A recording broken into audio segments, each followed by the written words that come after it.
Hi అండి.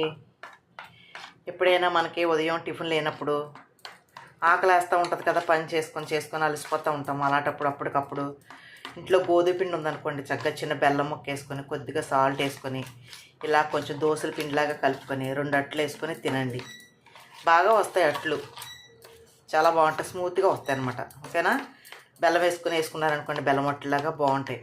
ఆకలి తీరుతుంది, బలాన్ని ఇస్తుంది. ఓకేనా? కాకపోతే ఏంటంటే గోధుమ పిండి ప్యాకెట్లు కొనుక్కునే కంటే చక్కగా ఒక 5 కేజీలు 6 కిలోలు గోధులు తీసుకొని చక్కగా 2-3 సార్లు కడిగి ఎండబెట్టేసుకొని పిండి ఆడించుకోండి. ఇలా పిండి ఆడించుకున్న గోధుమలు అన్నమాట ఇవి. ఓకేనా? ఇలాగా గోధుమ పిండి ఉందనుకోండి, ఎప్పటికప్పుడు ఆకలేసినప్పుడు, ఏమైనా ఏది టిఫిన్ లేనప్పుడు చిన్న బెల్లం ముక్క వేసుకొని ఇలాగా అట్ల కింద వేసేసుకోవచ్చు. లేదా అల్లం వెల్లుల్లి పేస్ట్ కొద్దిగా వేసుకొని 2 పచ్చిమిర్చి, జీలకర్ర, ఉల్లిపాయ వేసుకొని దోశల కింద వేసుకోవచ్చు. ఓకేనా? ఇలా ట్రై చేయండి. కొంతమంది ఇలా ఇందులో పెరుగు కూడా వేసుకుంటే ఇంకా మెత్తగా స్మూత్గా వస్తాయి అనమాట.